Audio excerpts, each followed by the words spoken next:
ভাইরে ভাই, আসিফ হুজুর কি বয়সটা দিল! একটাবার যদি না শোনেন তাকে মিস করবেন আপনারা। একটাবার তার বয়ানটা শুনে যান। এই ইংরেজি প্রশ্ন কে করেছো? তুমি? তোমার নাম কি?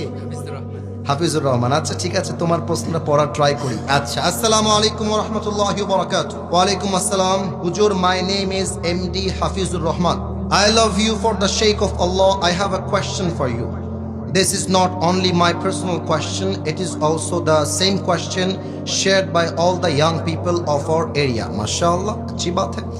Hujur, is it permissible in Islam to fall in love and then elope and get married? What is your opinion on this matter according to the Quran and Sunnah? If you could explain this, the young people of our area would benefit greatly. One more thing, Hujur. The girls in our area walk on the roads in a very rockless manner, which looks very inappropriate.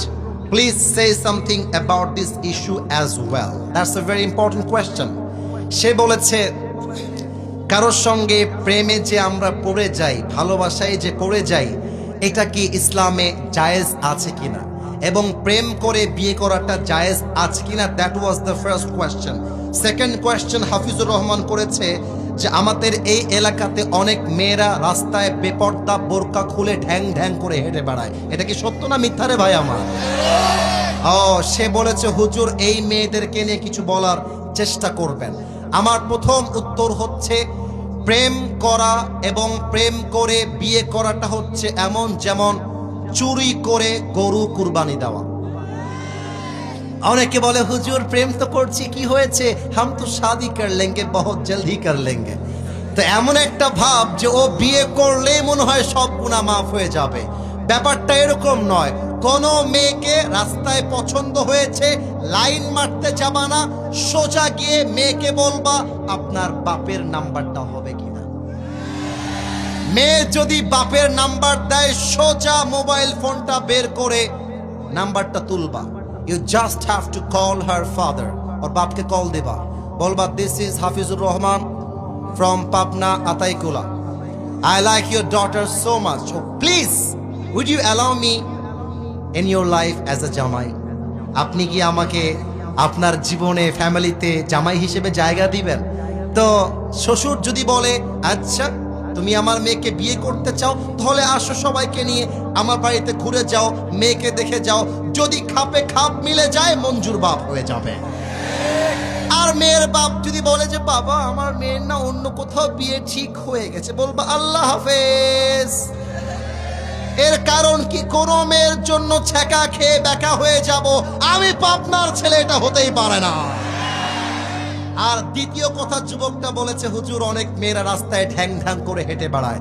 আমি একটা সত্য কথা বলি, যত মেয়ের চরিত্র আজকে নষ্ট হয়ে গিয়েছে তার পেছনে সবচেয়ে বেশি দায়ী তার মা। একজন মা যদি নিজের মেয়েকে মানুষ করতে পারে মানুষের মতো, ওই মেয়েটা টিকটকে গিয়ে নাচতে পারে না। একটা মেয়ে যদি তার বাড়ি থেকে বেপর্দায় বের হয়, তার ওড়না খুলে বের হয়, বুঝতে হবে এটা তার দোষ হওয়ার আগে তার বাপ এবং মায়ের দোষ সবার আগে। যুবক মারা বলেন, আরে আমি আমার মেয়ের মা, আমি বলবো তোর মতো মেয়ে যদি বাড়ি থেকে বেপর্দায় বের হয়, আগামীকাল তোকে আমরা ত্যায্য পুত্র করে দিব, তোর সঙ্গে আমাদের সম্পর্ক নাই। এই কথা শুনলে কোন মেয়ের বুকের পাটানাই বাহিরে বেপর্দায় ঘুরে বেড়াবে। যুবক ভাড়া ঠিক কিনা বলো? আর আমার আফসোস লাগছে বলতে, বোরকা পরলেও আজকাল দিনদার হওয়া যায় না। অনেক মেয়ে বোরকা পরেও পার্কে গিয়ে বয়ফ্রেন্ড নিয়ে প্রেম করে বেড়ায় পাবনার ভাড়া। এই সমস্ত বোরকাওয়ালি দেখলে বলতে মনে চায় উপরে ফিটফাট, ভেতরে পুরোটাই সদর ঘাট। এই জন্য যারা বাবারা এসেছেন, যারা মায়েরা এসেছেন, মাথায় রাখবেন আমার সামনে একটা প্লেট আছে, প্লেটে বিড়ালের খাবার রাখা আছে, মাছ। প্লেটটা আমি ঢাকলাম না, আর বিড়ালকে বললাম বিড়াল তুই এই মাছ খাইতে পারবি না, কিন্তু মাছের প্লেট কিন্তু খোলা। আপনি যতই বুঝান বিড়াল কিন্তু বুঝবে না। অতএব আমাদের উপরে ইফটিজিং মামলা দেওয়ার পূর্বে আপনার মেয়েকে বোরকাওয়ালি করে বাড়ি থেকে আপনাকে বের করতে হবে। আল্লাহ প্রিয় বাপ মাদেরকে বোঝার তৌফিক দান করুক, পড়না আমিন।